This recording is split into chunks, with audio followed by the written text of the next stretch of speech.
ओम श्री गणेशाय नमः। आप सभी का मेरे YouTube चैनल पर हार्दिक स्वागत है। आज की इस वीडियो में मैं आपको बताने वाली हूँ आश्विन मास के कृष्ण पक्ष में पड़ने वाली एकादशी के बारे में। व्रत कब रखना चाहिए, कब खोलना चाहिए, पूजा का शुभ मुहूर्त क्या रहेगा, एकादशी की तिथि कब से कब तक रहने वाली है, द्वादशी तिथि कब से लेकर कब तक रहेगी और व्रत खोलने का शुभ मुहूर्त क्या रहेगा। तिथि और शुभ मुहूर्त बताने से पहले मैं आपको बता देती हूँ इंदिरा एकादशी के महत्व के बारे में।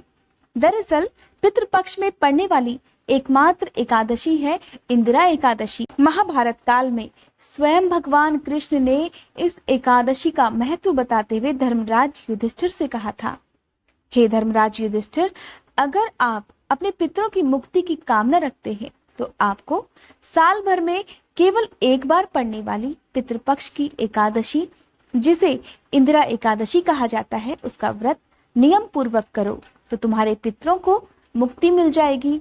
बार बार जीवन मरण के बंधन में नहीं बंधना पड़ेगा। इसके साथ ही पितृदोष से होने वाली सभी समस्याओं का निवारण भी बड़ी आसानी से हो सकेगा। इसीलिए पितृपक्ष में पड़ने वाली ये एकादशी बहुत ही खास मानी जाती है और हिंदू धर्म में कहा जाता है कि पितरों की मोक्ष प्राप्ति की कामना के लिए इस एकादशी का व्रत हो सके तो सभी हिंदू लोगों को जरूर करना चाहिए। अगर आप किसी वजह से व्रत ना भी रख पाए तो आपको एकादशी के सभी नियमों का पालन करते हुए इस दिन विधिवत पूजा करनी चाहिए। व्रत की कथा दोनों ही समय सुननी चाहिए और साथ ही साथ सारा दिन भगवान विष्णु का ध्यान करते हुए अपने पितरों के नाम से उन्हें याद करते हुए आपको भगवान विष्णु से प्रार्थना करनी चाहिए कि वे आपके पितरों को मोक्ष प्रदान करें। ऐसे में इंदिरा एकादशी के दिन आप अपने पितरों के नाम से कुछ ना कुछ दान भी जरूर करें। अगर आप एकादशी के दिन अपने पितरों के नाम से कोई भी फलदार या छायादार पौधा लगाते हैं तो कहा जाता है ऐसा करने से भी पितर प्रसन्न होते हैं।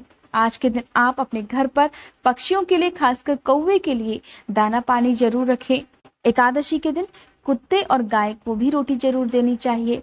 और इसके साथ ही आज के दिन अगर आप आटा और शक्कर मिलाकर काली चींटियों को डालेंगे तो कहा जाता है कि ऐसा करने से भगवान विष्णु बहुत जल्दी प्रसन्न होते हैं। आइए अब मैं आपको बता देती हूँ इंदिरा एकादशी की तिथि और शुभ मुहूर्त के बारे में। साल 2021 में अक्टूबर महीने में 2 अक्टूबर दिन शनिवार को इंदिरा एकादशी का व्रत रखा जाएगा। इस दिन आप चावल का या चने की दाल का या मसूर की दाल का प्रयोग भूल कर भी ना करें अगर आप व्रत नहीं भी कर रहे हैं। साथ ही एकादशी के दिन आपको शुद्ध सात्विक भोजन का प्रयोग करना चाहिए। अगर आप व्रत रखते हैं तो आपको निराहार और निर्जल रहकर हो सके तो एकादशी का व्रत रखना चाहिए। बात करते हैं एकादशी की तिथि के बारे में। तो एकादशी की तिथि प्रारंभ हो रही है 1 अक्टूबर की रात 11:04 से और ये तिथि समाप्त हो रही है 2 अक्टूबर की रात 11:11 पर और द्वादशी तिथि प्रारंभ हो रही है 2 अक्टूबर की रात 11:12 से और ये तिथि समाप्त हो जाएगी 3 अक्टूबर की रात 10:30 पर। इस तरह से आपको सारा दिन द्वादशी तिथि प्राप्त हो रही है। अब बात कर लेते हैं इस दिन सूर्योदय और सूर्यास्त का समय क्या रहेगा।